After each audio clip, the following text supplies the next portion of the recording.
මැඩපවත්වාගෙන තදංග වශයෙන් යටපත් කරගෙන ඒ දානමය පින්කම් වලට අපි අනුගත වෙන්නේ බලන්න ලෝභ දේශ මෝහ අරුණහම ඊළඟට තිබෙන්නේ මානය.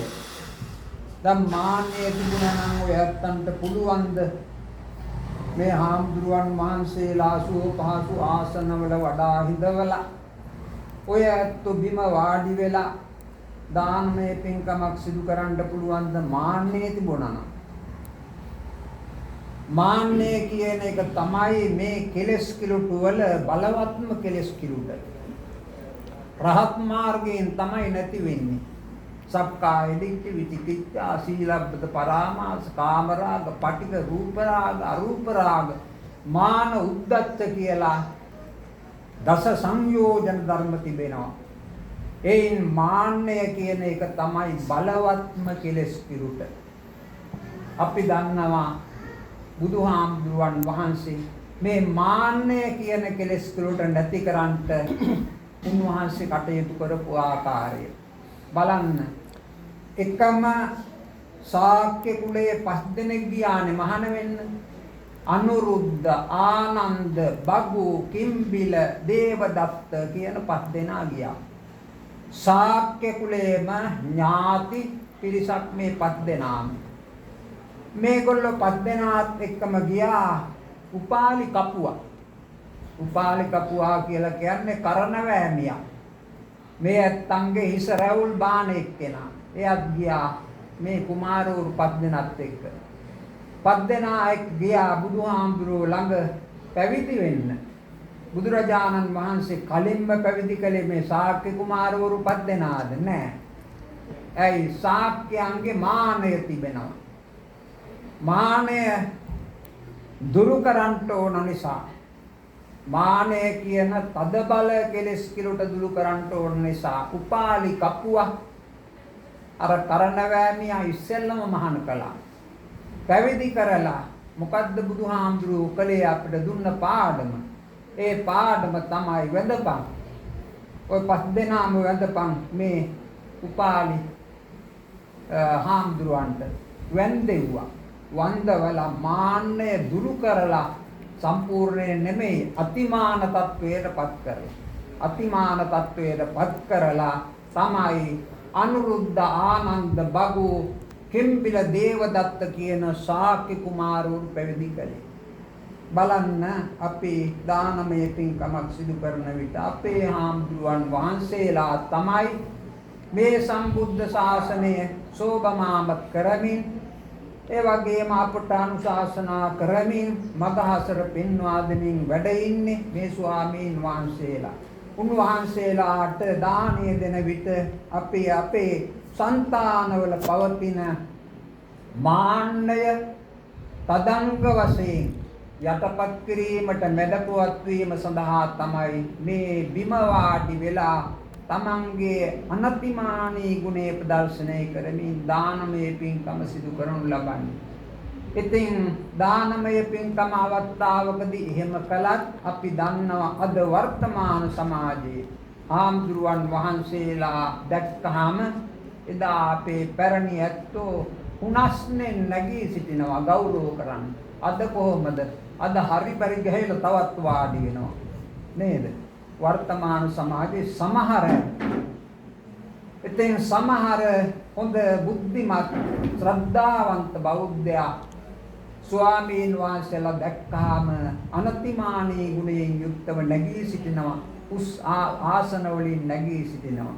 ඉතින් අපිට තව පේනවනේ වන්දනමාන කරන විට අපේ වැඩිහිටියෝ පුංචි ළමයින්ට කියනවා හාමුදුරුවන්ට වඳින්නේ කියලා. ඒගොල්ලෝ පැත්තකට වෙලා ඉන්නවා. ඉතින් වැඩිහිටියෝ පැත්තකට වෙලා පොඩි අය වන්දවල කොහොමද ආදර්ශයක් දෙන්නේ? මාන්නය නැති කරන්නේ. මාන්නය දුරු කරන්න තමයි බුදුහාමුදුරුවෝ යමහා මහ පෙළහර පෑවේ. ශාක්‍ය ජනපදයට වැඩම කළා. කිඹුල්වත්පුර නුවරට වැඩම කළා. වැඩම කරපු වෙලාවේ වැඩිහිටි ශාක්‍ය රජවරු කුමාරවරු පැත්තකට වුණා. බාල ළමයි ළමා වැන්දෙව්වා. ඊළඟට බුදුහාමුදුරුවෝ දැක්ක මේගොල්ලන්ට නම් පුළුවන් කමක් නැහැ. මේ මාන්නය දුරු කරගන්න. මාන්නය තියෙන තාක්කල් මේ සංසාරේ බැඳුමින් නිදහස් වෙන්න පුළුවන් කමන්නේ. ඒ නිසා මෙයාලගේ මාන්නය දුරු කරන්න ඕන කියලා බුදුහාමුදුරුවෝ ප්‍රථම වරට යමා මහ පෙළහර පෑව කියලා අපි අහලා තිබෙනවානේ. ඉතින් ඒ විදිහට යමා මහ පෙළහර පාලා ශාක්‍යයන්ගේ මානය දුරු කරලා තමයි බුදුරජාණන් වහන්සේ ඥාති සංග්‍රහය සිදු කරව බව අපේ බණ පොතේ කියන්නේ. ඉතින් මම මේ ටික සඳහන් කළේ පින්වත්නි දවිට ලෝභ දේශ මෝහ මාන දිට්ඨි විචිකිච්ඡා උද්ධච්ච අහිරික අනුත්තප්ප තීන මිද්ද කියන දස අකුසල කෙලෙස් කිලුතුම තදංග වශයෙන් යටපත් වෙනවා. මාන්නය යටපත් වෙනවා. ඊළඟට දිට්ඨි කියලා කියන්නේ මොකද්ද? හරි දැක්ම, නිවැරදි දැක්ම. අර දස වැදෑරුම් මිත්‍යා දෘෂ්ටියක් තියෙනවා. නත්ති දින්නම් නත්ති ඉත්තං නත්ති හුතං නත්ති සුකට දුක්ඛටානං කම්මානං පලං විපාකෝ නත්ති අයං ලෝකෝ නත්ති පරලෝකෝ නත්ති මාතා නත්ති පිතා නත්ති ලෝකේ සමන බ්‍රාහ්මනා නත්ති සත්තා ඕපපාතිකා කියලා අර දස වැදෑරුම් මිත්‍යා දෘෂ්ටියක් තිබෙනවා. ඒ දස වැදෑරුම් මිත්‍යා දෘෂ්ටිය තමයි වැරදි දැකීම. හරි දැක්ම ඒකේ අනිත් පැත්ත හොඳ පැත්ත. ඉතින් දානමය පින්කමක් සිදු කරන ශ්‍රද්ධාවන්ත පින්වතු අත්ති අයම් ලෝකෝ ලෝකය කියලා එකක් තිබෙනවා. අත්ති පරලෝකෝ පරලෝක කියලා එකක් තිබෙනවා. මෙලවත් තිබෙනවා, පරලවත් තිබෙනවා, පින්පව් කියලා දේවල් තිබෙනවා කියලා හරි දෘෂ්ටියක පිහිටා ඉඳගෙන දානමය පින්කමක් සිදු කරන්නේ. එතකොට බලන්න ලෝභ දෝෂ මෝහ මාන දිට්ඨි විචිකිච්ඡා බුද්ධ ආදී අටතන සැකය බුද්ධේ කංකති ධම්මේ කංකති සංඝේ කංකති සංඝේ කංකති සික්ඛාපදේ කංකති ඔය විදිහට අටවැදෑරුම් මිත්‍යා දෘෂ්ටියක් තිබෙනවා. ඒ මිත්‍යා දෘෂ්ටිය ඒ මිත්‍යා දෘෂ්ටිය තියෙනවා නම් දානමය පින්කමක් සිදු කරන්න පුළුවන් කමක් නැහැ. බුද්ධේ කංකති ධම්මේ කංකති සංඝේ කංකති පුබ්බන්තේ කංකති අපරන්තේ කංකති පුබ්බා පරන්තේ කංකති සික්ඛාපදේ කංකති පටිච්ච සමුප්පාදේ කංකති. මේ කියන අටවැදෑරුම් මිත්‍යා දෘෂ්ටිය තියෙනවා නම් ඔය ඇත්තන්ට දානමය පින්කමක් සිදු කරන්න කොහොමත්ම බෑ.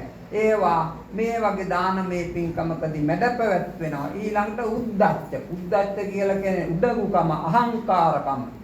උඩඟුකම, අහංකාරකම තිබෙනවා නම් අනතිමානී ගුණය ප්‍රදර්ශනය කරන්න පුළුවන් කමක් නැහැ. ඒ උද්ධච්ච කියන අහංකාර ස්වභාවය මේ වගේ දානමය පින්කමක් සිදු කරන ශ්‍රද්ධාවන්ත පින්වතුන් තමන්ගේ సంతානේ තදංග වශයෙන් යටපත් කරනු ලබනවා. ඊළඟට තීන මිද්ද හිතේ සහ සිතිවිලි වල අලසකම තිබෙනවා නම් ඒ ඇත්තන්ටත් බෑනේ දන් දෙන්න. එයත් මැඩපවත්වගෙන තමයි දානමය පින්කමක් සිදු කරන්නේ. අහිරික අනුත්තප්ප ලැජ්ජා බය දෙක තියෙනවා. ලැජ්ජා බය දෙක මේ කියන දස කෙලෙස් කිලුටු තදංග වශයෙන් යටපත් වෙනවා දානමය පින්කමක් සිදු කරන අවස්ථාවේ.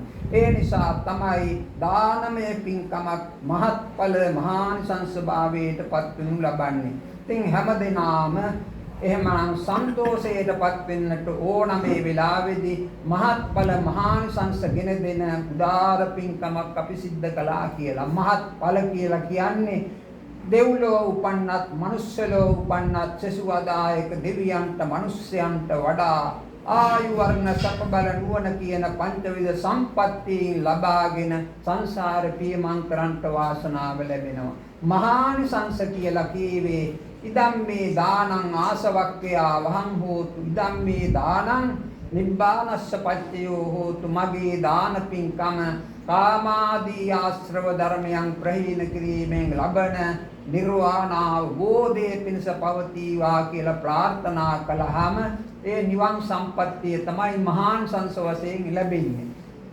මේ මහත්ඵල මහානිසංස ගෙන දෙන දානමය පින්කමක් අපි ඊටාම ශ්‍රද්ධාවෙන් ගෞරවයෙන් යුක්තව අපේ මේ නිවසේදී සිදු කරගත්තා කියලා හැම දිනාටම සන්තෝෂයටපත් වෙන්නට පුළුවන්. ඉතින් මේ අභියෝගාත්මක කාලයක් නෙමේ කාලේ බලන්න දිට්වා කුණාටුව ආවා. ඒ කාලේ කීවා නායයාම් සිදු වෙනවා කියලා. ගම් වතුර ගැලුවා. කොච්චර හානි විපත් සිද්ධ වුණාද? දැන් මේ පුවත්පත්ක පළ වෙලා සිරත්තලයක් මට අර මහත් නියං කාලයකට ගොදුරු වෙන්න සිද්ධ වෙනවා කියලා. ඉතින් ධර්මයේ ලෝකේ පවතිනවා නම් ඒ දේවල් වෙනවද? ධර්මයේ වෙනුවට අධර්මය ඉස්මතු වෙලා අධර්මය හොදපාලු වෙලා. ඒ නිසා තමයි අපරාධ දිනෙන් දින වැඩි වෙලා තිබෙනවා. ස්වාභාවික විපත්ති සිද්ධ වෙලා තිබෙනවා. ඉතින් මේ සියල්ලම සිද්ධ වෙලා තියෙන්නේ අධර්ම රාජ්‍යයක් ගොඩනැගී තිබෙන නිසා. ධර්ම රාජ්‍යයක් පවතිනවා නම් ඒ ධර්ම රාජ්‍ය පවතින කාල සීමාවල ස්වාභාවික විපත් අනතුරු අවම වෙනවා.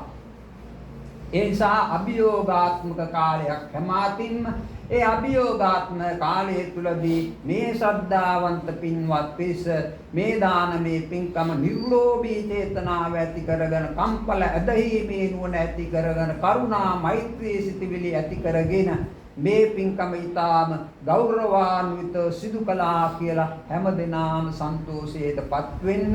ඉතින් පින්කමේ ආරමුණ ජේමිස්සාමි ආශාන්තිනායක කාන්තිමත් බුදුරජාණන් වහන්සේ උදෙසා සම්බුද්ධ පූජා පැවැත්වීමෙන් මහා සංඝ රත්නයේ පරාමර්ශනය කරගෙන අටපිරිකර සෙසුපිරිකර මූල්‍යමය පිරිකර වශයෙන් පූජාවන් පැවැත්වීමෙන් මේ දානමේ පින්කම් වෙනුවෙන් තමන්ගේ වටිනා කාලය ශ්‍රමය ධනය මේ සියල්ලක්ම කැපකිරීමෙන් ලබාගත් උදාාරතර කුසල සම්භාර ධර්මයන් ලෝසසුන් ආරක්ෂා කරන කුසල සම්භාර ධර්මයන් පළමුවෙන්ම ඒ මියගිය ජේනිස්සාමි පියාණන් වහන්සේ නන්දා සෝමලතා මෑණියන් වහන්සේ සෝමසිරි මහත්මයා රංජිත් මහත්මයා කියන ඒ දෙපළත් ප්‍රදාන මේ සංසාරගතව මිය පරලෝක ස්පින් බලාපොරොත්තු වන යන්තා ඥාතීන් වෙත්නම් ඒ සියලුම දෙනා මේ පින් දැක සතුටු අනුමෝදන් වෙත්වා.